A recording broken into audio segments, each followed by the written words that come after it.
আজকের এই গাজীপুর কাপাসিয়ার প্রোগ্রামে আমি মিজানুর রহমান আজহারি আপনাদেরকে বিনয়ের সাথে অনুরোধ করছি, আপনারা যে যেখানে জায়গা পেয়েছেন একটু কষ্ট করে বসে যান।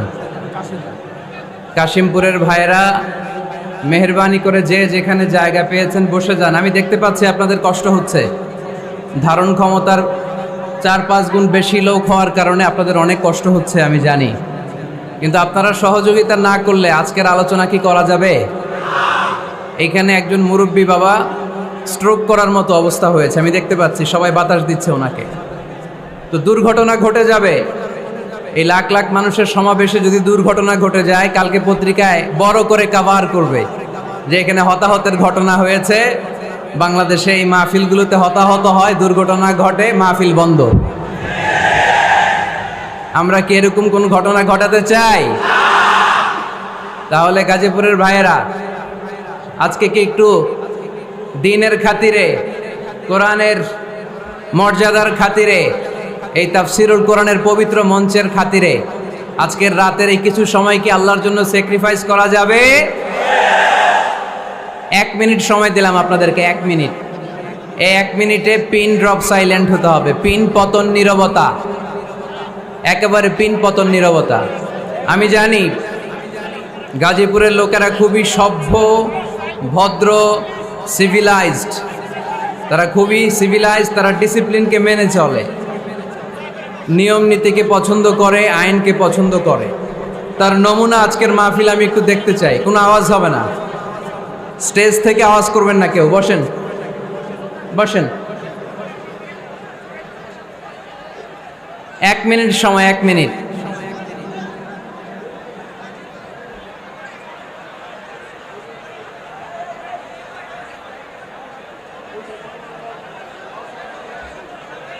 মাইকের সাউন্ড আলহামদুলিল্লাহ খুব ভালো, আপনাদের প্রত্যেকের ছোট্ট ছোট্ট আওয়াজের কারণে কিছু শোনা যায় না। মেহরবানি করে একটু চুপ করতে হবে, একটু চুপ করতে হবে। এই তো অনেকটা ঠান্ডা হয়ে আসছে, আর 30 second, just 30 seconds remaining, only half minute for you। এদিকে অনেকটা ঠান্ডা হয়ে আসছে মাশাআল্লাহ। বসো বসো, বসে যান। একটু আজকে স্যাক্রিফাইস করতে হবে, আজকে মনের মতো হবে না। সম্মানিত ভাইয়েরা আমাকে সহযোগিতা করেন, বসেন বসেন বসেন, আমি তাকাবো আপনাদের দিকে, তাকাবো, বসেন বসেন। আমি 3 বার লিল্লাহে তাকবীর পড়ব, আওয়াজ করে আল্লাহর নামটা একটু পড়া যাবে?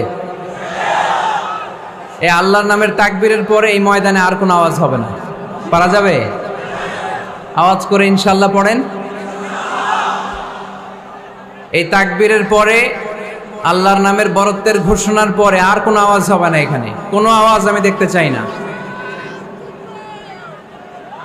তাকবীর পড়েন, লিল্লাহে তাকবীর।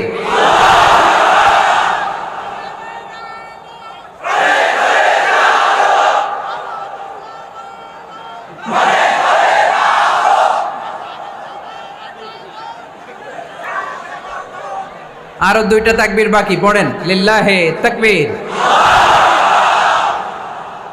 শেষ তাকবীরটা পড়তে হবে আরো জোরে, এবং এই তাকবীরের পরই আমাদের আওয়াজ বন্ধ হয়ে যাবে, কোনো সাউন্ড করা যাবে না। এরপর আমরা সরাসরি আলোচনায় যাব। আওয়াজ করে পড়েন লিল্লাহে তাকবীর। আমরা আল্লাহর নামে আলোচনা শুরু করছি। সকল প্রশংসার মালিককে, সকল ক্ষমতার উৎসকে, কেউ যেটা পারে না পারে কে, কেউ যেটা দেয় না দেয় কে, কেউ যেটা দেখে না দেখে কে, সে আল্লাহর জন্য আওয়াজ করে আমরা পড়ছি আলহামদুলিল্লাহ। সবাই পড়ি রব্বানা লাকাল হামদ হামদান কাসীরান তাইয়িবান মুবারাকান ফীহি ইয়া রাব্বি লাকাল হামদু কামা ইয়ানবাগি লিজালালি ওয়াজহিকা ওয়া আযীমি সুলতানিকা লাকাল হামদু বিল ঈমান লাকাল হামদু বিল ইসলাম লাকাল হামদু বিল কুরআন। আমরা প্রশংসা করলাম কার? সব সময় সব জায়গায় প্রশংসা করব কার?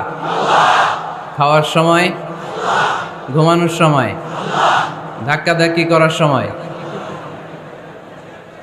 ধাক্কাধাক্কি আমরা খুব পছন্দ করি না? আমাদের হিউজ পপুলেশন, বিশাল জনসংখ্যা।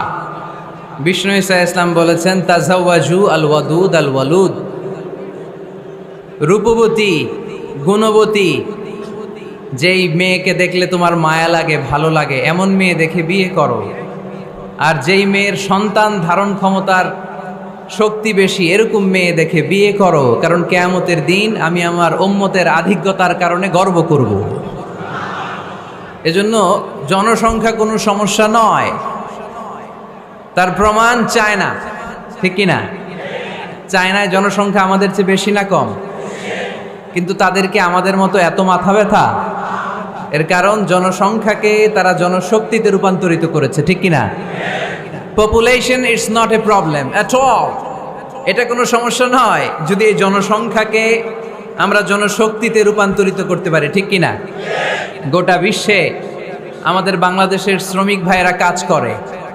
It's our pleasure, we are proud of it.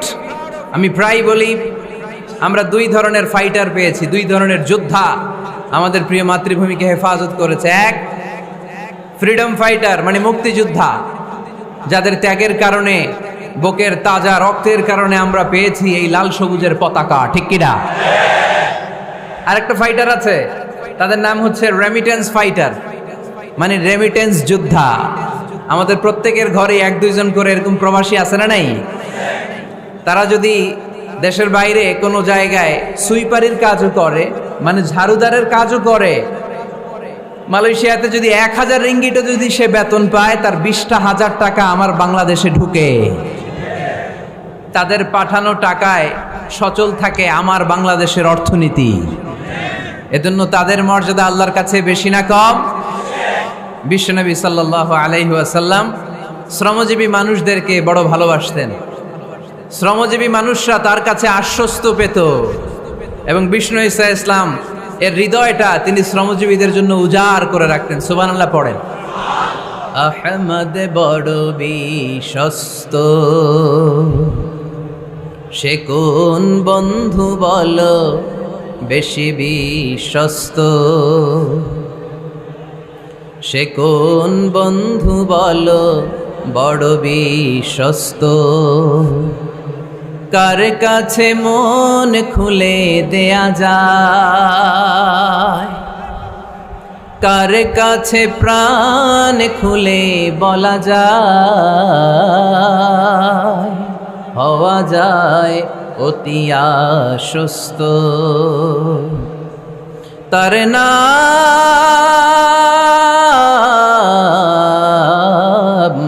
Ahmad বড় বিশ্বস্ত।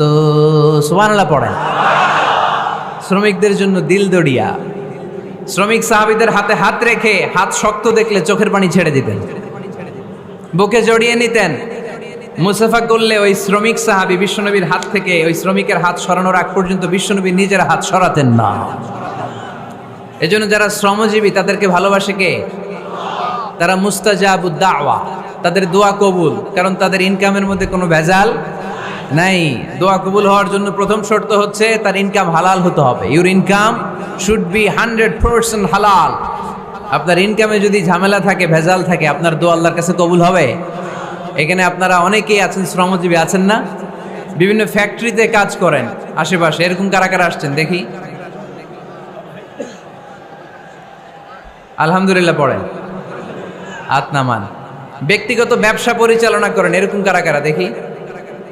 মাশাআল্লাহ মাশাআল্লাহ, আল্লাহ কবুল করো, হাত নামান।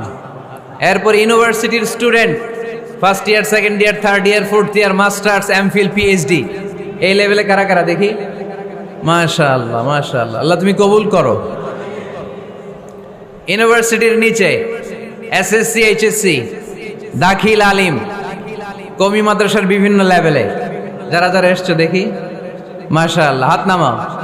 একবারও যারা হাত তোলেন না, এবার তারা হাত তোলেন। আন্নারা কি করেন? শিক্ষকতা করেন। মাশাআল্লাহ, অনেক শিক্ষক প্রাইমারি স্কুল থেকে শুরু করে হাই স্কুলের, কলেজের, ইউনিভার্সিটির অনেক টিচাররা এসেছে। তারপর মাদ্রাসার অনেক সুপাররা এসছে, আইম্মাতুল মাসাজিদ, মসজিদগুলোর ইমাম ভাইয়েরা এসেছে, মুয়াজ্জিন সাহেবেরা এসেছে, মুহতামিম সাহেবরা এসেছে, বিভিন্ন পেশার ভাইয়েরা এসেছেন। যারাই আজকে এই মাহফিলে এসে মাহফিলটাকে সার্থক করছে, আল্লাহ তাআলা আমাদের সবার জন্য এই মাহফিলটাকে নাজাতের ওয়াসিলা বানাক। আরো জোরে পড়ি আমিন। ওইদিকে এত আওয়াজ কেন ভাই? কষ্ট হচ্ছে আপনাদের না? আজকে একটু স্যাক্রিফাইস করতে হবে, একটু স্যাক্রিফাইস করতে হবে। দোয়া করে দিব, মোনাজাত করে দিব, দোয়া করে দেই, তা না হলে একটু চুপ থাকতে হবে। একটু চুপ করেন, একটু চুপ করে দেখেন, মাইকের সাউন্ড বাড়বে ইনশাল্লাহ। আর মাইকম্যান কোথায়? তুমি তোমার নুরানি চেহারাটা একটু দেখাও। তুমি মাশাআল্লাহ একটু স্ট্রং করে দাও, প্রত্যেকটা মাইকেই যাতে স্ট্রং আওয়াজ পৌঁছে, কেউ যাতে আর কমপ্লেইন না করে। আর এই যে হাত জোর করে বলছি, এই যে কাবার গিলাফ ছুঁয়েছে এই হাত, আপনাদের পায়ের মধ্যে রেখে বললাম একটু মেহেরবানি করে চুপ করেন, একটু একটু অল্প কয়েক মিনিট কথা বলবো, অল্প কয়েক মিনিট। মানুষ যত বেশি হয় আলোচনা তত ছোট হওয়া উচিত। বিষ্ণু ঈসা ইসলাম বলেছেন, খুতাবুকুম তাবিলা সালাওয়াতুকুম কাসীরা। One of the minor sign before the day of judgment, your Islamic lectures will be very longer and your salah will be very shorter. কিয়ামতের আগে তোমাদের বক্তব্য হয়ে যাবে লম্বা, নামাজ হয়ে যাবে খাটো। এখন আমাদের সমাজে তাই হচ্ছে, ঠিক কিনা? ঘন্টার পর ঘন্টা বক্তব্য হচ্ছে। এক একজন এক এক নিয়তে বক্তব্য শুনতে আসে। কেউ আসে স্লোগান দেওয়ার জন্য, কি দেওয়ার জন্য? কেউ আসে হুজুরকে দেখার জন্য, কেউ আসে হুজুরের কণ্ঠ শোনার জন্য আসে, কেউ আসে সেলফি নিয়ে যাবে। আজকে কি নিয়ে যাবে? আজকেও তুলছে কয়েকটা। ধাক্কা ধাক্কির মধ্যে কে হুজুর তাকান, তাকাইলে হাতটা এরকম বাঁকা করে রাখে, সেলফি। তো আমরা যেন এগুলো না করি। এই তাফসির মাহফিলের মঞ্চগুলো পবিত্র মঞ্চ, খুবই পবিত্র, এগুলোকে যেন আমরা অপবিত্র করে না তুলি। কিন্তু দুঃখের সাথে লক্ষ্য করা যাচ্ছে এই মঞ্চগুলোকে আমরা হিংসা, বিদ্বেষ, বিষোদগার দিয়ে এটাকে নোংরা করে ফেলছি। এক আলেম আরেক আলেমের বিরুদ্ধে বলে স্টেজে বসে, আছে না নাই? একজন আরেকজনের কাফের ফতোয়া দেয়, আছে না নাই? আপনাদের গাজীপুরে আলহামদুলিল্লাহ এগুলো নাই। এটা একটা মহামারী এবং ভয়ঙ্কর অবস্থা। অন্যকে নিয়ে ব্যস্ত থাকা, অন্যকে সময় দেয়া। প্রিয় ভাইরা, স্রষ্টার দেয়া আমাদের জন্য সবচেয়ে দামি বিষয় হচ্ছে, আল্লাহর দেয়া সবচেয়ে দামি গিফট হচ্ছে আমাদের সময়। দামি গিফটের নাম কি? এই সময়টাই আমরা অন্যকে দিয়ে দিই। অন্যকে হিংসা করতে করতে এই দামি সময়গুলো নষ্ট করে ফেলে। এটা ঠিক না? আমারও অনেকে এদেশে কাফের বলে, আছে না নাই? আমি অবাক হয়ে যাই, এই কাফেরের কথা শুনতে এতগুলো আল্লাহর ওলি কি করে আসে? আমার বুঝে আসে না, এই কাফেরের কথা শোনার জন্য এরকম ধাক্কা ধাক্কি হয় কেন? আল্লাহ তুমি হেদায়েত দান করো। আমি শুধু আল্লাহর কাছে সাহায্য চাই আর আপনাদের দোয়া চাই। দোয়া করবেন, বদদোয়া দিবেন না তো আবার। আর কে আমারে কাফের বললো, কে কি ফতোয়া দিল, আই ডোন্ট কেয়ার। ওইদিকে আমি তাকাই না। এর কারণ পিছনের দিকে তাকানোর সময় আমার নাই। চিল্লা এখন ঠিক কিনা?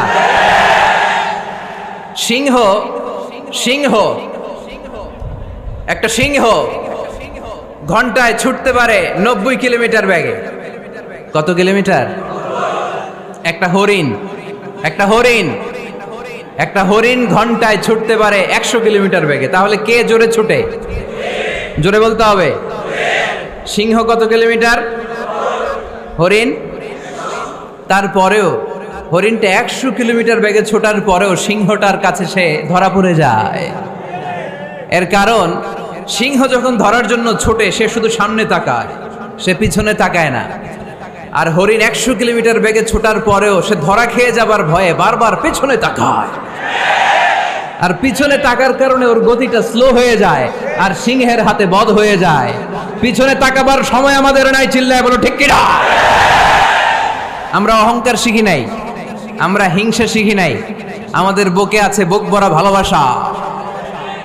আমি বিএনপি বুঝি না, আওয়ামী লীগ বুঝি না, জাতীয় পার্টি বুঝি না, জামাত ইসলাম বুঝি না, তাবলীগ বুঝি না, পীরের মুরিদ বুঝি না, যারাই পড়েছে লা ইলাহা ইল্লাল্লাহ তার জন্য আমাদের হৃদয়ে জায়গা আছে না নাই?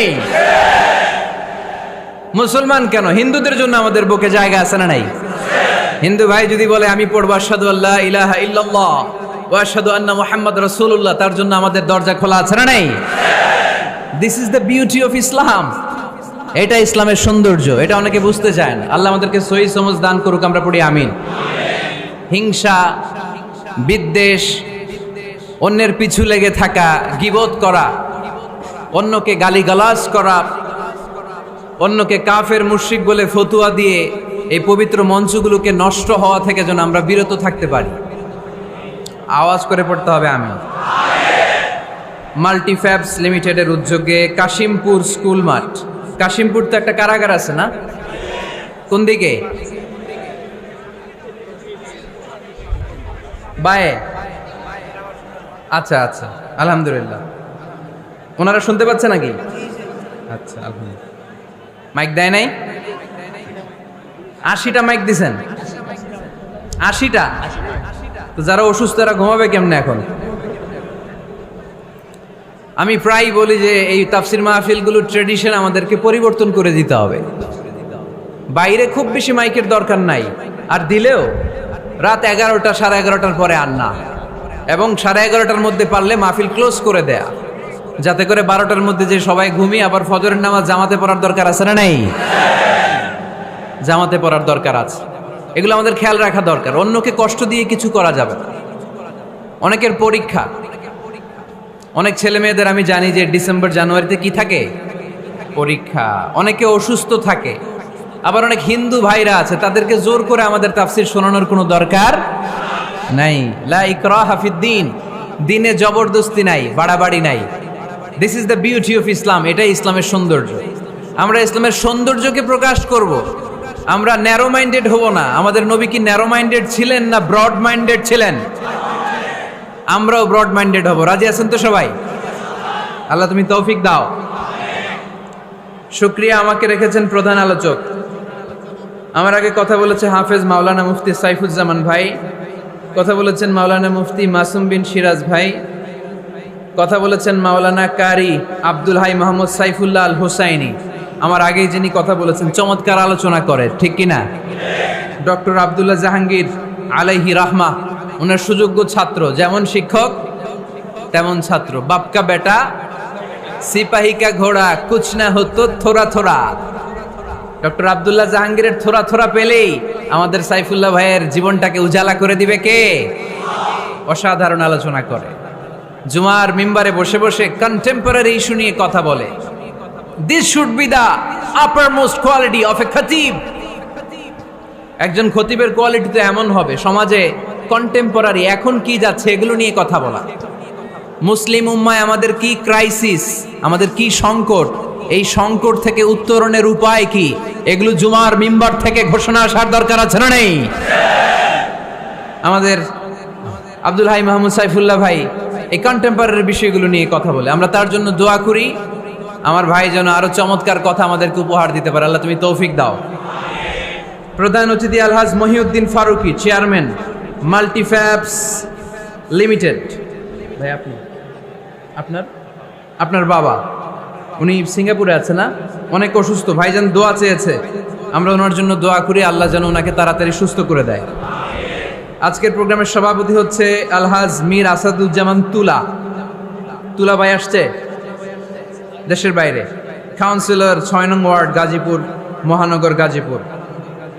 তারপর ভাইয়ের নামটা ভুলে গেল, ডক্টর মেজবা ফারুকি, পরিচালক মাল্টিফ্যাবস লিমিটেড। আছেন হাফেজ মাওলানা মাসুম বিল্লাহ, আছে জনাব আব্দুল কুদ্দুস। যারাই এই প্রোগ্রামের জন্য কষ্ট করেছেন তাদের সবাইকে আল্লাহ জাযা খায়ের দান করুক, আমরা সবাই পড়ি আমিন। গতকাল রাতে আপনাদের মাননীয় মন্ত্রী মহোদয়ের সাথে আমার ফোনালাপ হয়েছে, খুব সম্ভবত মুক্তিযুদ্ধ বিষয়ক মন্ত্রী আ.ক.ম মুজাম্মেল হক সাহেব, খুব ভালো মানুষ। আমি আবার এখন গ্রিন সিগন্যাল না পেলে কোথাও যাই না, মাইকের আওয়াজ যায় না। Okay okay, let me handle the issue. কিরে ভাই, তোমার নাম কি? ওইদিকে একটু ঠিক করো। ঠিক করতেছি, দাঁড়াও, একটু ঠিক করতেছি। তোমার টিম পাঠাও। ও তো যাইতে পারবে না, ওরে মাথার উপর দিয়ে উঠায় দিয়েন। পাঠায় দাও, এই পাশ দিয়ে পাঠায় দাও। একটু ক্রস চেক করো, একটু ডবল চেক করো মাইকগুলো ঠিক আছে কিনা। বারবার মাঝখানে ডিস্টার্ব হলে তো কথা বলা যাবে না। দেখতেছো? ওকে, 5 মিনিটের মধ্যে ঠিক হয়ে যাবে, আর কথা বলা যাবে না। সম্মানিত সুধী, আমি চাইবো অল্প কয়েক মিনিট যতক্ষণ কথা বলি আপনাদের কান দুটো খরগোশের মতো খাড়া করে আমার দিকে রাখতে হবে। পারা যাবে? মাশাআল্লাহ। আমাকে আলোচনার সুন্দর একটা বিষয় দেয়া হয়েছে, সূরা জুমআ আয়াত 10। হয়েছে কি ইয়েস নাকি নো?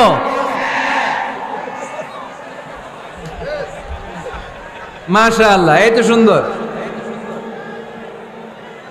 ঠিক আছে, ইয়েস হলে এবার থামো। তোমাদের কি ইয়েস নাকি নো? হ্যাঁ, ইয়েস। মাশাআল্লাহ, ঠিক আছে, বসো। হয় নাই? এই ওদেরটা ইয়েস করে দাও। করছো? করে দাও। সম্মানিত ভাইরা, এরকম ডিস্টার্ব করলে ইয়েস আর নো বলতে বলতে রাত কেটে যাবে, কাজের কথা কিছুই বলা হবে না, আমার অনেক কিছু বলতে হবে। আপনাদের সহযোগিতা চাই, একটু মেহরবানি করে। ভাইরা, তোমাদেরকে আমি খুব পছন্দ করি, আমি জানি তোমরাও আমাকে পছন্দ করো। আমাদের এই ভালোবাসা দুনিয়ার স্বার্থে নয়। আজকে এখানে বিরিয়ানি দেয়া হবে নাকি? নগদ টাকা দেয়া হবে? একজনকে খুশি করার জন্য আমরা আসি, তিনি কে? সে আল্লাহর সন্তুষ্টির জন্য আজকে একটু স্যাক্রিফাইস করব। কয়েক মিনিটের মধ্যে ঠিক হয়ে যাবে ইনশাআল্লাহ। আমাকে আমাদের ডাক্তার মেজবা ফারুকি ভাই অনেকদিন আগ থেকে ফোন আলাপ হয়, কথা বলে, একটা বিষয় দিয়েছে উনি, সূরা জুমআ আয়াত 10। এবং এই টপিকটা নিয়ে আমি কথা বলতে চাই প্রতিটি জেলায় জেলায়, যেখানে আল্লাহ তাআলা আমাদেরকে কাজের প্রতি উৎসাহিত করেছে, খেটে খাওয়ার জন্য উৎসাহিত করেছে। আমরা বসে বসে খেতে চাই না, আমরা কারো বোঝা হতে চাই না, আমরা নিজের পায়ে দাঁড়াতে চাই। যুবক ভাইরা, রাজি আছো? কার পায়ে দাঁড়াবা? তো এতদিন কার পায়ে দাঁড়াইছো? নিজের পায়ে দাঁড়ানো মানে স্বাবলম্বী হওয়া। কি হওয়া?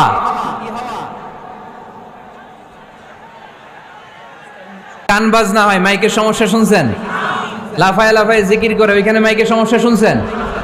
আমাদের কোরআনের তাফসিরগুলোতে মাইকের সমস্যা, এগুলো করো না, আগে থেকে ঠিক রাখো। আর এখন তো মৌসুমের শুরু, তুমি 3-4 মাস সার্ভিস দেওয়ার পরে মার্চ এপ্রিলে এরকম হইলে হইতে পারে, ঠিক কিনা? বছরের শুরুতেই যদি এরকম হয় তাহলে তো সর্বনাশ। আর মাইকম্যান ঠিক করতেছে, বারবার আমার বা ওর দৃষ্টি আকর্ষণ করা যাবে না, একটু চুপ থাকতে হবে। তো আমরা নিজের পায়ে দাঁড়াতে চাই। কার পায়ে? আমরা স্বাবলম্বী হতে চাই। কি হতে চাই? কাজ করার অনেক সুযোগ আছে। Just you have to generate new ideas, priceless ideas, you have to generate this. আপনাকে নতুন নতুন আইডিয়া দিতে হবে। নতুন নতুন আইডিয়া দিলেই আপনি মার্কেটে হিট করে ফেলবেন। আজকে সব গোমর ফাঁস করে দিয়ে গেলাম। কোটিপতি আর মিলিয়নিয়ার, বিলিয়নিয়ার হালাল পন্থায় যারা হতে চাও, your job is just produce new idea. নতুন নতুন কি লাগবে? আইডিয়া লাগবে। আইডিয়ার অনেক দাম। এই যে কিছুদিন আগে উবার নামে একটা কোম্পানির নাম শুনেছো তোমরা? কি নাম? গাজীপুরে চলে, শুধু শহরে না, ঢাকায়। আমি ওদের ব্যাপারে একটা রিপোর্ট পড়ে অবাক হয়েছি। এই উবারের কোনো পুঁজিপাতি কিছু নাই, ওদের কিছু অফিস আর স্টাফ, মানুষের গাড়ি দিয়ে ওরা ব্যবসা করে। মানে কইয়ের তেল দিয়ে কি ভাজে? কই ভাজে। এটাও বুঝেন আপনারা? কইয়ের তেল দিয়ে কই ভাজা। ওরা just they launch a company and they set up some staff. Company আছে, স্টাফ আছে, আর একটা মোবাইল অ্যাপস আছে। এই মোবাইল অ্যাপসের মধ্য দিয়ে where you intend to go, কোথায় যেতে চান লিখবেন, কোন জায়গা থেকে যেতে চান লিখবেন, গাড়ি এসে হাজির। আপনি টাকা পে করে দিবেন, ওই টাকার একটা পার্সেন্টেজ ওই কোম্পানির মধ্যে চলে যাবে। What an idea! সারা বিশ্বে এখন শুরু হয়েছে। আমেরিকার সান ফ্রান্সিসকো একটা স্টেট আছে, সেখান থেকে তারা এই উবারের কার্যক্রম শুরু করেছে। 775টা শহরে উবারের এই অপারেশন কার্যক্রম চালু হয়েছে। 63টা দেশে ওদের সেন্টার আছে। আমাদের ঢাকাতেও আছে না নাই? আমি অবাক হলাম 2018 সালে ওদের প্রফিট, ওদের রেভিনিউ হচ্ছে 11.27 billion US dollar, 11.27 billion dollar. Could you imagine that?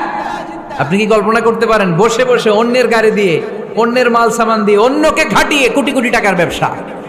তারপরে এই যে আমাদের প্রত্যেকের একটা অ্যাকাউন্ট আছে এক জায়গায়, কি নাম? কি বুক? কি বুক? সবাই জানেন? হুজুর আপনারও আছে? মাশাআল্লাহ। এই যে ফেসবুকের জন্য আমরা খেটে যাচ্ছি, দিন নাই রাত নাই, আমরা যে স্ক্রলিং করছি, লাইক দিচ্ছি, শেয়ার দিচ্ছি, we all are the staff of Facebook. আমরা সবাই ফেসবুকের এমপ্লয়ি, কাজ করে যাচ্ছি। Just idea. এই আইডিয়া দেওয়ার কারণে কোটি কোটি বিলিয়ন ডলারের ওর মালিক বানাই দিছে কে? এজন্য নতুন নতুন আইডিয়ার দরকার আছে না নাই? আমাদের বাংলাদেশের ছেলেদের ভালো আইডিয়া আছে, তার প্রমাণ ওরা বানাইছে উবার, আমরা বানাইছি পাঠাও। আমরা বানাইছি কি? পাঠাওয়ে চড়ছেন কারা কারা দেখি? ওরে আল্লাহ, all are the smart guys, মাশাআল্লাহ, হাত নামান। পাঠাও তো উবারের চেয়ে আরো দুর্দান্ত আইডিয়া। প্রাইভেট কার যেতে পারে না জ্যামের মাঝখানে, কিন্তু পাঠাও হচ্ছে মোটরসাইকেল রাইড, চিপাচাপা দিয়ে চলে যায়। আছে না নাই? তো এরপরে নতুন কি আসবে, এই দায়িত্বটা তোমার মাথা থেকে বের করতে হবে। এই এন্টারপ্রেনারশিপ, নতুন করে উদ্যোগী হতে হবে। এই ভাইয়ের মতো বিলিয়নিয়ার হতে চাও, মিলিয়নিয়ার হতে চাও, you have to generate new ideas. নতুন নতুন আইডিয়াই তোমাকে হালাল পন্থায় বিলিয়নিয়ার বানাতে পারে, ঠিক কিনা? আত-তাজিরা সাদুক আল-আমিন মা'আন নাবিয়্যিন ওয়াস সিদ্দীকিন ওয়াশ শুহাদা'i ওয়াস সালিহিন। আমানতদার, সত্যবাদী ব্যবসায়ী কিয়ামতের দিন নবীদের সাথে, শাহীদদের সাথে, সিদ্দীকিনদের সাথে, সৎ কর্মশীল ব্যক্তিদের সাথে দাঁড়িয়ে যাবে। চিৎকার করে পড়েন সুবহানাল্লাহ। এজন্য নতুন নতুন যত আইডিয়া আছে এগুলো আমাদের মাথা থেকে বের করতে হবে, তাহলেই আমাদের ব্যবসায় বরকত দিবে কে? সম্মানিত সুধী, তাই বলছিলাম আমরা নিজের পায়ে দাঁড়াতে চাই, আমরা কিছু করে দেখাতে চাই, আমরা স্বাবলম্বী হতে চাই। পরিশ্রম করতে হবে, পরিশ্রমের কোনো বিকল্প নেই। There is no alternative way to struggle. Struggle তোমাকে করতেই হবে। কেউ তোমার জন্য স্পেস তৈরি করে দিবে না। এই পৃথিবীতে কেউ কাউকে জায়গা দেয় না, এই পৃথিবীতে এসে জায়গা করে নিতে হয়। চিৎকার দিয়ে বলো ঠিক কিনা? হুঙ্কার দিয়ে পৃথিবীবাসীকে জানিয়ে দিতে হয় আমি এসেছি। মায়ের পেট থেকে যখন আমরা বেরোই, আমরা কি বলি? ওয়াও ওয়াও বলে নিজের অস্তিত্বের জানান দেই যে আমি এসেছি, এই পৃথিবীতে আমি জায়গা করে নিতে এসেছি। Life is not a bed of roses. এই পৃথিবী ফুলের বিছানো সজ্জা নয়। এখানে কষ্ট করতে হবে, পরিশ্রম করতে হবে, ঘাম ঝরাতে হবে। পরিশ্রমের ঘামে যে লোনা পানি থাকে, ওই লোনা পানিতে জন্ম নেয় সফলতার বীজ। এজন্য পরিশ্রম করতে হবে। সব নবীরা পরিশ্রমী ছিলেন, সব নবীরা কাজ করেছেন। সূরা জুমার এই 10 নম্বর আয়াতে আল্লাহ তাআলা আমাদেরকে মোটিভেট করে শিখাতে চেয়েছেন যে স্বাবলম্বী হও, নিজের পায়ে দাঁড়াও, কাজের সময় কাজ, নামাজের সময় নামাজ। আজকে এই স্লোগানটা এই মাহফিলের শুরুতে, মাঝখানে, শেষে বারবার বলে আমরা মুখস্থ করে নিয়ে যাব। কাজের সময়, সবাই বলেন নাই তো? সবাই বললে তো এই প্যান্ডেল কাঁপতে শুরু করবে। কাজের সময় এইভাবে আওয়াজ করতে হবে, পারা যাবে? নামাজের সময়, কাজের সময়, নামাজের সময়, সিনেমা দেখার সময়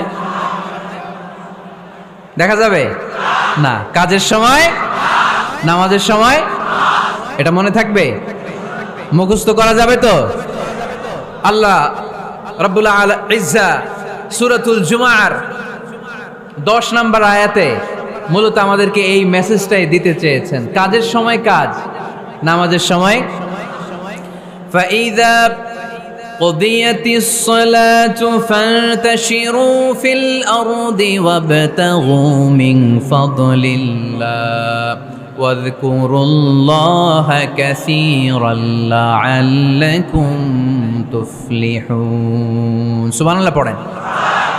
আল্লাহ বললেন যখন তোমাদের নামাজ শেষ হয়ে যায়, ফাইদা কুদিয়াতিস সালাত, যখন সালাত শেষ হয়ে যায়, ফান্তাশিরু ফিল আরদি, জমিনে ছড়িয়ে পড়ো। ওয়াবতাগু মিন ফাদলিল্লাহ, আল্লাহর দেয়া ফজল তালাশ করো, রিজিক তালাশ করো। ওয়াযকুরুল্লাহ কাসীরান, আল্লাহর জিকির বেশি বেশি করো। লাআল্লাকুম তুফলিহুন, তোমাদেরকে সফল বানায়া দিবে কে? সিস্টেমটা খেয়াল করেন। ফাইদা কুদিয়াতিস সালাহ, যখন সালাত শেষ, ফান্তাশিরু ফিল আরদ। When you are done with your salah, spread out to your workplace. তোমার কাজের জায়গায় চলে যাও। নাকি মসজিদে বসে থাকবেন? নামাজ শেষে কি করতে হবে? কাজের জায়গায় চলে যেতে হবে। এটা ইসলামের নিয়ম, এটা বিশ্বনবীর সুন্নাহ, এটা আল্লাহর দেয়া পদ্ধতি। ফাইদা কুদিয়াতিস সালাতু, যখন সালাত শেষ হয়ে যাবে, ফান্তাশিরু ফিল আরদ, জমিনে ছড়িয়ে পড়ো। ওয়াবতাগু মিন ফাদলিল্লাহ, আল্লাহর রিজিক তালাশ করো। জমিনের মধ্যে আল্লাহর ফাদাল আছে, রিজিক আছে, এই রিজিকগুলো তালাশ করো। মসজিদে বসে থাকলে এই ফদল বা রিজিক কি পাওয়া যাবে? যাবে না। মসজিদে ঢুকলে রহমত পাওয়া যায়। গাজীপুরের ভাইয়েরা আওয়াজ তুলে বলেন, মসজিদে ঢুকলে কি পাওয়া যায়? এজন্য মসজিদে যখন আমরা ঢুকি, কোন পা দিয়ে ঢুকি? ডান পা দিয়ে ঢুকেই আমরা বলি আল্লাহুম্মা ফতাহলি আবওয়াবা রাহমাতিক।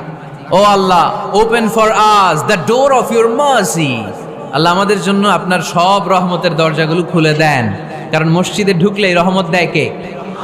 আর মসজিদ থেকে যখন বের হই তখন রহমত নয়, তখন পাওয়া যায় ফদল। যে ফদলের কথা আল্লাহ আছে বললেন, ওয়াবতাগু মিন ফাদলিল্লাহ, এই ফদল মানে হচ্ছে রিজিক। তাই মসজিদ থেকে যখন বেরোই, কোন পা দিয়ে বেরোই? আর কি দোয়া পড়ি? আওয়াজ করে বলেন, আল্লাহুম্মা ইন্নী আসআলুকা মিন ফাদলিক, মানে হে আল্লাহ, আমি আপনার কাছে আপনার ফদল চাই, রিজিক চাই। দুনিয়ার কেউ রিজিক দিতে পারে না, রিজিক দিতে পারে কে? এই রিজিক আমি আপনার কাছে চাই। আবার আল্লাহ বললেন, হুয়াল্লাযী জাআলা লাকুমুল আরদা যালুলান ফামশু ফি মানাকিবিহা ওয়া কুলু মির রিজকি ওয়া ইলাইহিন নুশুর। তিনি তো এমন সত্য যিনি তোমাদের জন্য জমিনটারে বানিয়েছেন সাহালাতুল মাসালিক, সহজে হাঁটা যায়, চলা যায়, চারা বীজ রোপণ করা যায়, চাষাবাদ করা যায়। আল্লাহ বললেন, জমিনের আনাচে কানাচে ঘুরে বেড়াও, জমিনের মধ্যে তোমাদের জন্য রিজিক রেখে দিয়েছে কে? এই জমিনের সব জায়গায় রিজিক আছে। আপনি জমিনের পাহাড়ে যাবেন, পাহাড়েও রিজিক আছে। জানেন পাহাড়ে কি চাষ হয়? হ্যাঁ, জুম চাষ হয়। বাংলাদেশের পাহাড়ে জুম চাষ হয়, আর মালয়েশিয়ার পাহাড়গুলোতে সব চাষ হয়। মালয়েশিয়া একটা জায়গা আছে ক্যামেরুন হাইল্যান্ড, ভাই গেছিলেন নাকি? ৬,০০০ ফিট উপরে, ঠান্ডা, প্রচন্ড ঠান্ডা। আমি প্রায় যাই, ওখানকার চা বাগানের স্নিগ্ধ হাওয়া আমাকে টানে খুব, বাতাসটা খুবই ক্লিন, ভাল লাগে।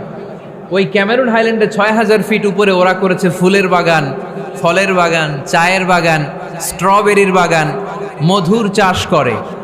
আর এই ৬,০০০ ফিট উপরে এই ভেজিটেবলস আইটেমগুলো দিয়ে তারা পুরো মালয়েশিয়ার খাদ্যদ্রব্যের যত সংকট, সব সংকট তারা দূরীভূত করেছে। সুবহানাল্লাহ পড়েন। তো ওনারা পাহাড়ের উপর চাষ করে, আর আমরা সমতল জায়গায় চাষ করতে চাই না। চাষাবাদ করতে আমাদের লজ্জা লাগে। কি লাগে? যুবক ভাইয়েরা, কাজে কোনো লজ্জা নেই। কাজে কি নেই? পরিশ্রমে লজ্জা নেই। লজ্জা হচ্ছে অলসতায়, লজ্জা হচ্ছে অকর্মণ্যতায়। আমরা কাজ করে খেতে চাই, পরিশ্রম করে খেতে চাই। রাজি আছো সবাই? এখন অনেকে রুফ গার্ডেনিং করে। রুফ গার্ডেনিং মানে ছাদের, বাসার ছাদের উপরে কি সুন্দর পেঁপে গাছ, আম গাছ। আমি নিজে দেখেছি, নিজেরা খায়, আশেপাশের প্রতিবেশীদের সবাইকে দেয়, বাজারে বিক্রিও করে। নিউ আইডিয়া, রুফ গার্ডেনিং করো। তারপর একসাথে হাঁসের চাষ হয়, পানিতে হাঁসগুলো ভেসে বেড়ায়, আর নিচে মাছের চাষ হয়। এরকম অনেক যুবক আছে যারা এগুলো করে করে স্বাবলম্বী হয়েছে। আমরা এগুলো করতে চাই না, আমাদের লজ্জা লাগে। আমাদের হোটেলের মেসিয়ারি করতে লজ্জা লাগে, ছোট্ট ফুচকার দোকান দিতে আমাদের লজ্জা লাগে। কিন্তু বিশ্বনবীর ছাগল চড়াতে কোনো লজ্জা লাগতো না। কাজে কোনো লজ্জা আছে? লজ্জা কিসে তাইলে? অলসতায়। আওয়াজ করে বলো, লজ্জা কিসে? অলসতা করা যাবে না। অলসতাকে আজকের প্রোগ্রাম থেকে আমরা না বলে দিব। আমরা অলসতাকে বলে দিব নো। অলসতাকে আমরা কি বলবো? নো। আমরা অলস হতে চাই না, আমরা খেটে খেতে চাই, ঘাম ঝরাতে চাই। পরিশ্রমের ঘামের লোনা পানিতে জন্ম নেয় সফলতার বীজ। আমরা সফল হতে চাই, ঠিক কিনা? এজন্য অলসতা করা যাবে না, কাজ করতে হবে। আল্লাহ রাসূল সাল্লাল্লাহু আলাইহি ওয়াসাল্লাম এবং সাহাবারা আমাদেরকে কাজের প্রতি উৎসাহিত করেছেন। সাইয়েদনা ওমর ফারুক রাদিয়াল্লাহু তাআলা আনহু নাম শুনেছেন? কত নাম্বার খলিফা? সবাই বলেন। 1 নাম্বার খলিফার নাম কি? 2 নাম্বার খলিফার নাম? 3 নাম্বার? 4 নাম্বার? রিদওয়ানুল্লাহি তাআলা আলাইহিম আজমাইন। ওমর ফারুক সাধারণ কোনো সাহাবী ছিলেন না, তিনি এমন সাহাবী ছিলেন, বিশ্বনবী সাল্লাল্লাহু আলাইহি ওয়াসাল্লাম বলেছেন আমার পরে কোনো নবীও নাই, রাসূলও নাই, তবে আমার পরে যদি কেউ নবী হতো আমার ওমর নবী হয়ে যেত। বিশ্বনবী বলছেন লা নবিয়্যা বা'দি ওয়ালা রাসূলা, আমার পরে কোনো নবী নাই, রাসূল নাই। লাউ কানা বা'দি নাবিয়্যুন লাকানা উমর, তবে আমার পরে যদি নবী হওয়ার কোয়ালিটি আমার কোনো সাহাবীর মধ্যে থেকে থাকে, আমার ওমরের মধ্যে সেই কোয়ালিটি আছে। প্রভু তুমি বলেছ রাসূল দেবে না, বলনি দেবে না ওমর, বলনি দেবে না হামজা তারি, খালিদ বিজয়ী সমর। প্রভু তুমি বলেছ রাসূল দেবে না, বলনি দেবে না ওমর, বলনি দেবে না হামজা তারি, খালিদ বিজয়ী সমর। প্রভু তুমি বলেছ রাসূল দেবে না। সুবহানাল্লাহ পড়েন। ওমর ফারুক রাদিয়াল্লাহু তাআলা আনহু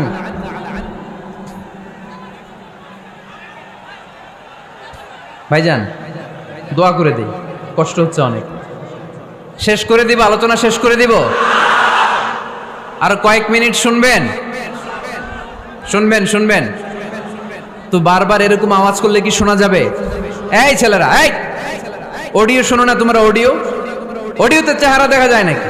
বসো, তোমরা অডিও শুনবে, এরা ভিডিও দেখবে। বসো, আওয়াজ নাই। আমি শুরুতেই বলেছি কানগুলো খরগোশের মতো খাড়া করে শোনো। অডিও রেকর্ডের মধ্যে কি চেহারা দেখা যায়? এখানে যারা দেখতে পান ওই দিকে তাকা, ওই যে ওখানে প্রজেক্টর আছে, আওয়াজ করা যাবে না। আলোচনার মাঝখানে বক্তাকে এত ডিস্টার্ব করলে বক্তা তার আলোচনার ফ্লো হারিয়ে ফেলে। সে কি বলছিল এটা সে ভুলে যায়। সে মাথার মধ্যে কি কি পয়েন্টস, কি কি মেসেজগুলো শেয়ার করার জন্য সে আগাচ্ছিল এটা সে ভুলে যায়। এজন্য আর কয়েক মিনিট কথা বলবো, আর কষ্ট দিব না আপনাদেরকে, একটু চুপ থাকবেন। দ্বিতীয় খলিফার নাম কি ছিল? সবাই বলেন কি নাম? সাইয়েদনা ওমর ফারুক রাদিয়াল্লাহু তাআলা আনহু। উনারে মুনাফিকরা খুব ভয় পেত। কারা? মুনাফিক চিনেন তো? ভিতরে এক বাইরে আরেক, তার নাম? সবাই বলেন ভিতরে এক বাইরে আরেক, তার নাম মুনাফিক। ইউযহিরু খিলাফা মা ইউবতিন, আরবিতে কি বলে? ইউযহিরু খিলাফা মা ইউবতিন, প্রকাশ করে একটা, ভিতরে আরেকটা। ভিতরে এক বাইরে আরেক, তার নাম? সবাই বলেন ভিতরে এক বাইরে আরেক, তার নাম? আমরা কি মুনাফিক হতে চাই? এরা যখন যে সুবিধাজনক অবস্থানে থাকে তখন তার সাথে থাকে। ডান দিকে যে বলে আপনি ভালো, আমি আপনার দলের লোক। বায়ে যে বলে আরে না এটা খারাপ, আপনি ভালো, আমি আপনার দলের লোক। এরকম আছে না নাই? যখন যে ক্ষমতায় তখন তারে তেল মারে। যেদিকে বৃষ্টি আর তুফান ওইদিকে ছাতা ধরে। আছে না নাই? বাংলাদেশে একটা গান চলছিল কিছুদিন, শুনতাম, মধু হই হই বিষ হাবাইলা। সূরাতুল মুনাফিকুনের তাফসীর বোঝানোর জন্য এটা আমার জন্য খুব সহজ ছিল। মধু হই হই বিষ হাবাইলা। বলে মধু, বলে কি? বাটির মধ্যে নিয়ে আসছে, বলে এটা মধু, বলে কি? আসলে এটা কি? জোরে বলেন। আমরা কি মুনাফিক হতে চাই? না। আমরা কি হতে চাই? মুনাফিকরা হচ্ছে এদিকেও যায় না আবার ওদিকেও যায় না। মুযাবযাবিন, they all the time long in dilemma, they don't know where to go, they don't know where to proceed, কোন দিকে যাবে জানে না, ডানেও না বায়েও না, নেহি এদার নেহি ওদার, দরমিয়ান মে সাদার বাদার। এরকম আছে না? উপর দিয়া ফিটফাট, ভিতর দিয়া সদরঘাট। সদরঘাট এখনো ফিটফাট হয় নাই। তো এই মুনাফিকের অবস্থা হচ্ছে উপরে ফিটফাট, ভিতরে সদরঘাট। আমরা কি মুনাফিক হতে চাই? কি হতে চাই? মুমিন হতে চাই। এই মুনাফিকের দলগুলো মদিনাতুল মুনাওয়ারাতে ওমরে ফারুককে খুব ভয় পেত।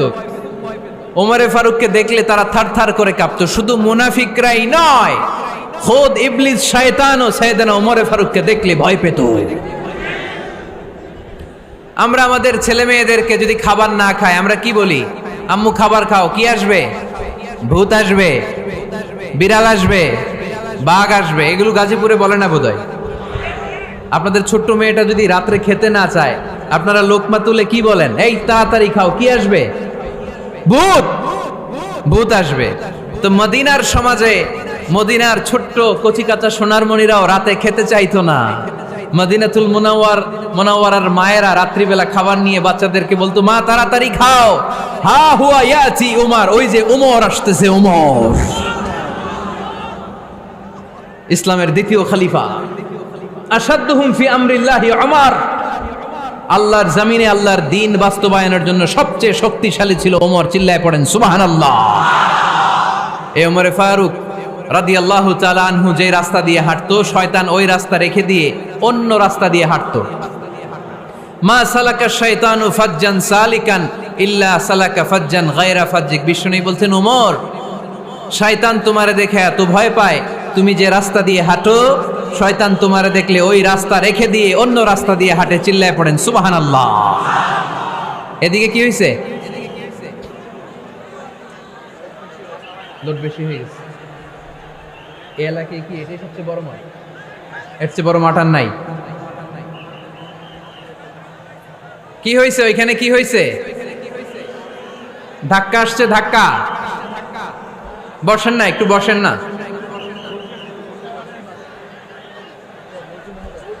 মন্ত্রী মহোদয় আসছে? মন্ত্রী মহোদয় আসতেছে উনি? মাশাআল্লাহ। উনি তো কষ্ট হয়ে যাবে, তো আসবে কিভাবে? দেখি একটু জিকির করি, লা ইলাহা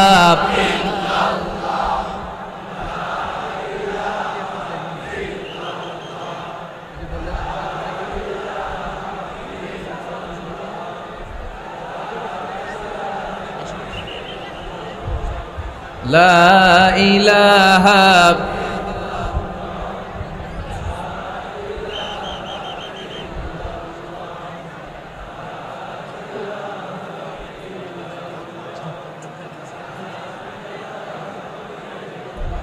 সুবহানাল্লাহ আলহামদুলিল্লাহ লা ইলাহা ইল্লাল্লাহ সুবহানাল্লাহ।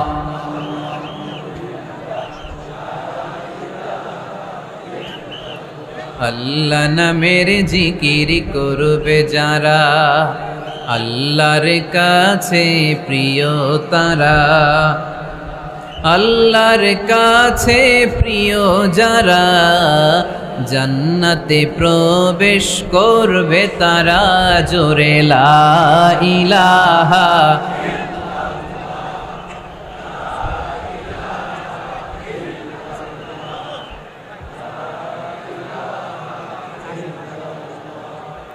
লা ইলাহা ইল্লাল্লাহ লা ইলাহা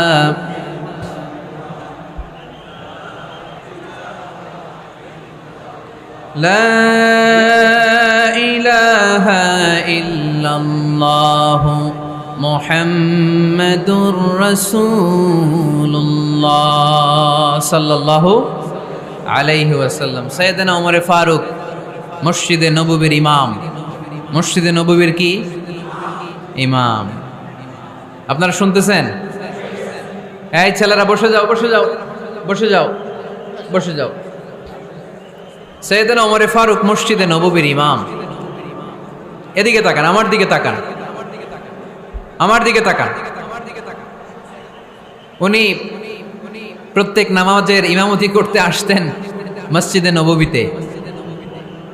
জোহরের নামাজে ইমামতি করলেন। ইমামতি করে দেখলেন নামাজ শেষ সবাই বের হয়ে চলে যায়, এটাই ইসলামের নিয়ম, ঠিক কি না? ফাইদা কুদিয়াতিস সালাতু ফান্তাশিরু ফিল আরদ ওয়াবতাগু মিন ফাদলিল্লাহ। নামাজের সময় খায়া ফেলাইছি, নামাজের সময়, কাজের সময়, নামাজের সময়, কাজের সময়। ফাইদা কুদিয়াতিস সালাহ, যখন নামাজ শেষ হয়, ফান্তাশিরু ফিল আরদ, জমিনে ছড়িয়ে পড়ো, এটা ইসলামের আইন। তার মানে আল্লাহ বোঝাতে চাইলেন নামাজের সময় মসজিদে চলে যাও। নামাজ যখন শেষ হয়ে যাবে, শিক্ষক চলে যাবে স্কুলে, কৃষক চলে যাবে ফসল খেতে, মেম্বার অব দ্য পার্লামেন্ট চলে যাবে সংসদ ভবনে, ব্যবসায়ীরা চলে যাবে শপিং মলে, ঠিক কি না? কাজে চলে যাও। ওমরে ফারুক নামাজের ইমামতি করিয়ে নামাজ শেষ করলেন, সবাই চলে গেল। ইয়ামান দেশ থেকে আসা কিছু লোক গোল হয়ে বসে আছে, জিকির আজকার করে, ইবাদত করে, এরা যায় না। এরা কি করে না? যায় না। আসরের নামাজে সাইয়েদনা ওমরে ফারুক রাদিয়াল্লাহু তাআলা আনহু নামাজের ইমামতি করলেন, নামাজ শেষ সবাই চলে যায়, এরা যায় না। মাগরিবের নামাজের পরেও এরা যায় না, এশার সালাতের পরেও এরা যায় না। এশার পরে উনি ধরলেন, মা বালুকুম মা খাতবুকুম, হোয়াটস রং উইথ ইউ ম্যান, তোমাদের কি সমস্যা? জোহর, আসর, মাগরিব, এশা প্রত্যেক সালাতের পরে সবাই যার যার কাজে চলে যায়, তোমরা যে যাও না, বাড়ি কই? বলে ইয়ামান। তো বসে থাকো কেন? কি করো? কয় জিকির করি। কি করি? কি করি? জিকির আজকার করি, তাসবিহ তাহলিল পড়ি, ইবাদত করি। তো তোমরা যে যাও না, তোমাদের খাবার দেয় কে? খাবারের ব্যবস্থা হয় কোত্থেকে? তারা বলল, আমাদের জিকির দেখে, আমাদের বুজুর্গি দেখে আশেপাশের লোকেরা পাতিল ভরে খাবার নিয়ে আসে, ওই খাবার আমরা খাই। নাহনু আল মুতাওয়াক্কিলুনা আলাল্লাহ, আমরা আল্লাহর উপর তাওয়াক্কুল করে এখানে বসে থাকি।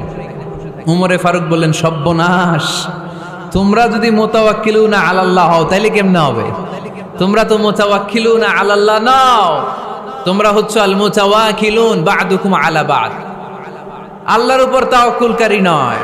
তোমরা যারা পাতিলের মধ্যে করে খাবার নিয়ে আসে তাদের উপর তাওয়াক্কুল করে বসে আসো, ঠিক কি না? তোমাদের জিকিরও চলে, আবার মাথায় টেনশনও চলে, পাতিল কি ছোট আসবে না বড় আসবে, খাবারে আমার ভাগেরটা থাকবে কি থাকবে না, টেনশন আছে না নাই?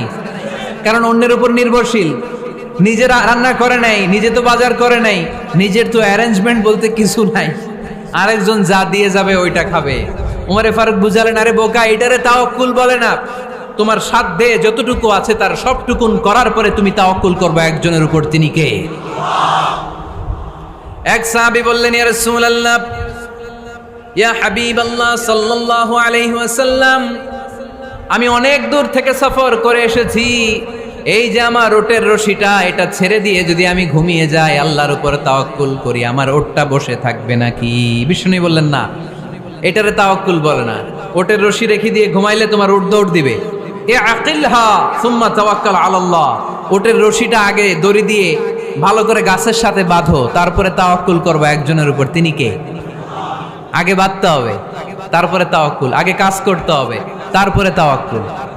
এক লোক বড় হুজুরের কাছে দোয়া চাইছে, হুজুর আপনি দোয়া করবেন আল্লাহ যেন আমার একটা ছেলে সন্তান দেয়। কি দেয়? কথা বুঝে নাই বোধ হয়। কি দেয়? ছেলে সন্তান দেয়। তো হুজুর অনেক দোয়া করে দিছে বড় হুজুর, আল্লাহ তারে তুমি ছেলে সন্তান দিও। তো ছেলে সন্তান হয় নাই। তার পরের বছর এসে আবার হাজির, হুজুর একটু দোয়া করেন আমার জন্য আল্লাহ একটা ছেলে সন্তান দেয়। হুজুর আবার দোয়া করলেন, কিন্তু ছেলে আর হয় নাই। পরের বছর এসে আবার হাজির, কি দোয়া করবো বাপ? বলে হুজুর দোয়া করেন আল্লাহ যেন আমার একটা ছেলে সন্তান দেয়। হুজুর আবার দোয়া করলেন। এর পরের বছর এসে আবার হাজির, কয় হুজুর ছেলে সন্তান। হুজুরকে ঘটনা কি? ঘটনা কি? এর সন্তান হয় না কেন? বললো বাবা তুমি কি বিয়ে করছো? কয় না। তো বেটা বিয়ে না করলে তো সন্তান হবে কোত্থেকে? আগে তো বিয়ের পর্বটা সার, তারপরে তাওয়াক্কুল করবি কার উপর? বিষ্ণু বললেন, তাগদু খিমাসান তারুহু বিতানান, পাখিগুলোর মতো যদি সকালবেলা তাওয়াক্কুল করে বের হয়ে যাও, প্রতিটা পাখি, আপনাদের গাজীপুর এলাকায় পাখির বাসা আছে নাকি? কি পাখি আছে? বাবুই পাখি। হ্যাঁ, কি পাখি? সব আছে।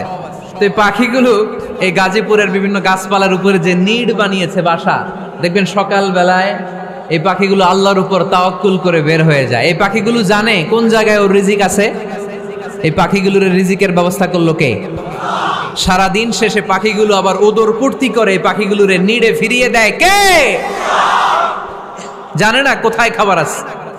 আমাদের ফ্রিজ আছে, ফ্রিজ, ডিপ ফ্রিজ, 7 দিনের বাজার করে ডিপ ফ্রিজের মধ্যে খাবার রেখে দেই। পাখিদের ডিপ ফ্রিজ আছে নাকি?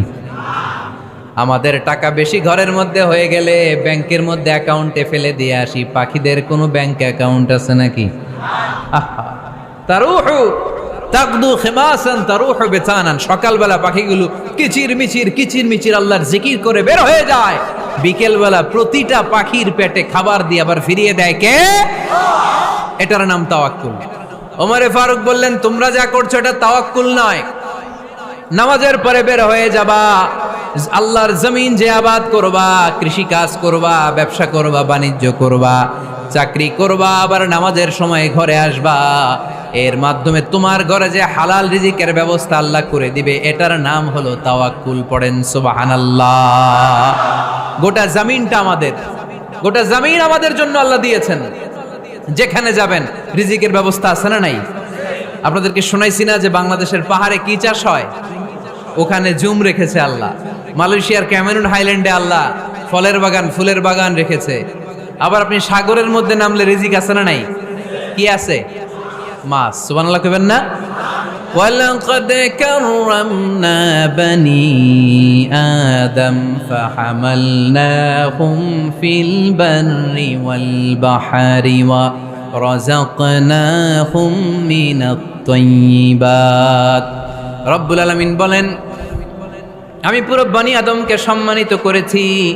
জলে স্থলে সব জায়গায় মানব জাতিকে বিচরণের সুযোগ করে দিয়েছি। আর মানুষের জন্য আমি আল্লাহ হালাল রিজিকের ব্যবস্থা করেছি। সুবহানাল্লাহ পড়েন।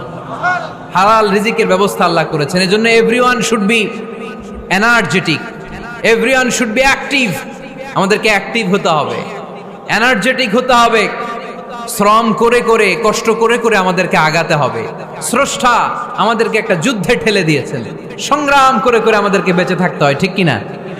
এই জমিনে যখন আমরা এসেছি তখনই আমি সংগ্রাম করেছি। বিশ্বাস করেন, একজন স্বামীর 1 ফোঁটা বীর্যের মধ্যে যদি 20 কোটি শুক্রাণু না থাকে, কয় কোটি? আরো জোরে। 20 কোটি শুক্রাণু যদি না থাকে, 20 কোটি বা 2 কোটি শুক্রাণু যদি না থাকে, তাহলে ওই শুক্রাণু থেকে কোনো মানব সন্তান মায়ের পেটে জন্ম নেয় না। তাহলে চিন্তা করেন, ওই 20 কোটি শুক্রাণুর মধ্যে আমি একটা শুক্রাণু, ঠিক কিনা? এতগুলো শুক্রাণু ডিম্বাণুকে আঘাত করে অ্যাক্টিভ হতে চেয়েছিল। ওই 2 কোটির মধ্যে বাকি সবগুলোরে হারিয়ে চ্যাম্পিয়ন হয়েছিলাম সেদিন মায়ের গর্ভে আমি। চিল্লায় বলো ঠিক কিনা? সেদিন আমার হাত ছিল না, সেদিন আমার পা ছিল না, আমার চোখ ছিল না, আমার রেসপিরেটরি সিস্টেম ছিল না, আমার ব্রেন সচল ছিল না, আমার মামা ছিল না, আমার দাদা ছিল না, আমার গায়ে শক্তি ছিল না। ওই কঠিন পরীক্ষায় যদি 2 কোটি কম্পিটিটরকে আমি হারিয়ে বিজয় লাভ করতে পারি, এই জমিনের বুকেও আমার কেউ হারাতে পারবে না। চিল্লায় বলো ঠিক কিনা? আমরা এসেছি বিশ্বকে জয় করার জন্য, জয় করার জন্য। আবার যখন মায়ের পেট থেকে বের হই, তখনও আমাকে সংগ্রাম করে বেরোতে হয়। এইখানে তোমরা আমার ছোট্ট সোনামণিরা সিজারে হইছো কারা কারা? দেখি সিজারে, যে হুজুর আমি সিজারে পৃথিবীতে এসেছি। হাত তোলো। কয়েকজন হাত তুলছে, মাশাআল্লাহ। ঠিক আছে, অসুবিধা নেই, হাত নামাও। এটা একটা প্রাকৃতিক নিয়ম। মায়ের পেট থেকে পৃথিবীতে আমরা এভাবে আসি। কেউ প্রাকৃতিক পদ্ধতিতে আসি, কেউ সিজারে আসি। যারা সিজারে আসছে তারা এই কষ্টটা সহ্য করে নাই, তাদের অন্য ধরনের স্ট্রাগল পৃথিবীতে আসার পরে। কিন্তু আমরা যারা নরমাল প্রসেসে এসেছি, সেই সময়টার কথা খেয়াল করেন। আমাদের দেহের সাইজ অনেক বড়, আমাদের ওজন অনেক বেশি, কিন্তু আমাদের মায়ের যেই অঙ্গটা দিয়ে আমরা পৃথিবীতে এসেছি, ওই জায়গাটা বড় সরু। খুব ছোট্ট একটা জায়গা দিয়ে এই বিশাল দেহ নিয়ে আমাকে সংগ্রাম করে আসতে হয়েছে, ঠিক কিনা? এবং এটা ল্যাবরেটরিক্যালি প্রুভড, সায়েন্টিফিক্যালি অ্যাটাস্টেড যে এটা একজন বাচ্চার জন্য, নবজাতক নিউ বর্ন বেবির জন্য খুবই স্বাস্থ্যকর, খুবই হেলদি। কারণ এই ছোট্ট জায়গাটা দিয়ে, মায়ের ওই ছোট্ট অঙ্গ দিয়ে আমরা যে পৃথিবীতে আসি, আমাদেরকে একটা চাপ সহ্য করতে হয়। ওই চাপের কারণে আমার নাকের ভেতরে, কানের ভেতরে যেই ধরনের দূষিত গ্লিসারিন আছে, পদার্থ আছে, এগুলো সব বের হয়ে যায়। আর এই প্রচন্ড চাপটা আমাদের দেহটাকে কর্ম সহিষ্ণু হয়ে গড়ে তুলতে সাহায্য করে। কোন সুবহানাল্লাহ। নিয়ে আসেন, এখানে নিয়ে আসেন, শেষের দিকে। এভিডেভিট নাই, পরে হবে। তাহলে আপনারা দায়িত্ব নিয়ে এভিডেভিট করবেন, শুধু শাহাদা পড়বে আমার হাতে। ঠিক আছে, ফাইন। সেই দিন আমরা স্ট্রাগল করে পৃথিবীর বুকে এসেছিলাম। যেদিন মায়ের পেট থেকে যুদ্ধ করে আমাকে পৃথিবীতে আসতে হয়েছে, ওই দিন আমার কান ছিল? এখনকার মতো কানের শক্তি ছিল? এখন যে হাতে শক্তি, ওই শক্তি ছিল? ওই কঠিন পরিস্থিতিতে যদি আমি সংগ্রাম করে টিকে থাকতে পারি, বর্তমান সময়ে আমাদেরকে কেউ আটকায় রাখতে পারবে না, পারবে না। ইন্নাকা কাদিহুন ইলা রাব্বিকা কাদহান ফামুলাকি। আল্লাহ বললেন, ও বনি আদম, তোমাকে কষ্ট করতে করতে আমার কাছে আসতে হবে। আবার আল্লাহ বললেন, লাকাদ খালাকনাল ইনসানা ফি কাবাদ। আমি বনি আদমকে, দুনিয়ার সবগুলো মানুষকে কর্মসহিষ্ণু করে তৈরি করেছি। সুবহানাল্লাহ বলেন। কর্মসহিষ্ণু। আমাদের এক একজন মানুষ যে আমরা কতটা কষ্ট আর ধৈর্য সহ্য করতে পারি, আপনি কল্পনাও করতে পারবেন না। নর্মাল প্রসেসে আমাদের মা যেদিন আমাদেরকে ডেলিভারি দিয়েছিলেন, তখন আমাদের মা 57 ইউনিট প্লাস। সুস্থ মানুষ ব্যথা সহ্য করতে পারে 45 ইউনিট। কত ইউনিট? কিন্তু আমাদের মা যেদিন আমাদেরকে দুনিয়ার বুকে এনেছিলেন, সেদিন আমার মা, আপনার মা ব্যথা সহ্য করেছিল 57 ইউনিট প্লাস, 57 ইউনিটেরও বেশি। এই ব্যথাটা সাধারণ কোনো ব্যথা নয়। একটা অ্যাক্সিডেন্টে আপনার দেহের 20টা হাড় বা হাড্ডি ভেঙে গেলে যত ব্যথা, তার চেয়েও বেশি ব্যথা আমার মা সহ্য করেছিলেন। আমার মাকে ওই দিন এই ব্যথাগুলো সহ্য করার তৌফিক দিয়েছিলেন কে? তাহলে কি পরিমাণে কষ্ট সহিষ্ণুতা আর কর্ম সহিষ্ণুতা নিয়ে যে আমরা জন্মাই, আমাদের কোনো ধারণাই নাই। এজন্য আমি প্রায় বলি, ছেলে মেয়েদেরকে, সন্তানকে ননির পুতুল করে গড়ে তুলবেন না। ছেলে মেয়েদেরকে কষ্ট সহিষ্ণু করে গড়ে তোলেন। প্রতিকূল পরিবেশে কি করে নিজের অস্তিত্ব জানান দিতে হয়, এমন করে আমরা আমাদের মুসলমান সন্তানদেরকে গড়ে তুলবো। চিল্লায় বলেন ঠিক কি না? লাকাদ খালাকনাল ইনসানা ফি কাবাদ। আমি মানুষকে দুঃখ কষ্টের মধ্যে তৈরি করেছি। আসসালামু আলাইকুম। আল্লাহ, আপনার সাথে ফোনে কথা হয়েছিল? মোহতারামকে একটা চেয়ার দেন। আছে? দেন দেন, ছোট্ট কি আছে? আলহামদুলিল্লাহ, আপনাদের এলাকার, আপনাদের মা ও মাটির সন্তান, গণমানুষের নেতা, মুক্তিযুদ্ধ বিষয়ক মন্ত্রণালয়ের মাননীয় মন্ত্রী মহোদয় আখম মোজাম্মেল হক সাহেব ইতিমধ্যে আমাদের মাঝখানে এসে উপস্থিত হয়েছেন। আমরা সবাই পড়ি আলহামদুলিল্লাহ। গত রাতে ওনার সাথে ফোনে কথা হয়েছে, তো আমি ভাবিনি যে এত ব্যস্ততার মধ্য দিয়ে উনি চলে আসবেন। আপনাদের কাজেই ব্যস্ত থাকতে হয়। আমরা আসলে অনেকে জানি না যে এমপি মন্ত্রীরা কতটা ব্যস্ত থাকে। জনপ্রতিনিধিরা আপনাদের নানা কাজে, নানা জায়গায় ব্যস্ত থাকতে হয়, বিভিন্ন মিটিং। ওই দিনে আমি কুমিল্লা জেলার ডিসি সাহেবের সাথে একটা মিটিং ছিল, দেখলাম যে অনেক লোক ওখানে ভিড় করে আছে। আমি যে ছোট্ট একটা সালাম বিনিময় করব, মিটিংটা সারবো, সুযোগই হচ্ছিল না। অনেক ব্যস্ত থাকে ওনারা। তারপরেও ওনাদের ব্যস্তমুখর মূল্যবান সময়গুলো থেকে কিছু সময় আমাদের জন্য দিয়ে আজকের প্রোগ্রামে হাজির হয়েছে। আমরা মোবারকবাদ জানাই। সম্মানিত সুধী, আমরা বলছিলাম কাজের সময়, আরো জোরে বলতে হবে, কাজের সময়, নামাজের সময়, আর ভরসা করতে হবে একজনের উপর। তিনি কে? কাজে কোনো লজ্জা আছে? লজ্জা কিসে? অলসতায়। আমরা অলস হতে চাই না। রসুল বাপ্তালে দুঃখানু শয়তান, অলস মস্তিষ্ক শয়তানের আড্ডাখানা। আমরা নিজের পায়ে দাঁড়াতে চাই, আমরা স্বাবলম্বী হতে চাই, আমরা সাস্টেনেবল ডেভেলপমেন্ট গোলের পক্ষে, আমরা মিলেনিয়াম ডেভেলপমেন্ট গোলের পক্ষে, আমরা বাংলাদেশকে উন্নতির শিখরে নিয়ে যাওয়ার পক্ষে। চিল্লায় বলেন ঠিক কি না? আমরা আগে দুনিয়ার কল্যাণ চাই, এটা ইসলামের নিয়ম। আগে কি আখেরাত চাই না আগে দুনিয়া চাই? জোরে বলেন। আরে দুনিয়াতে ভালো থাকলেই তো আখেরাতে ভালো থাকবেন। এজন্য আল্লাহ আমাদেরকে শিখালেন, পড়ো রব্বানা আতিনা ফিদ দুনিয়া হাসানা ওয়া ফিল আখিরাতি হাসানা ওয়া কিনা আযাবান নার। আয় আমাদের রব, এই দুনিয়ার বুকে আপনি আমাদেরকে কল্যাণ দেন, আখিরাতের বুকে আপনি আমাদেরকে কল্যাণ দেন, আগুনের শাস্তি থেকে আল্লাহ আপনি আমাদেরকে বাঁচিয়ে দেন। পড়ে না আমিন।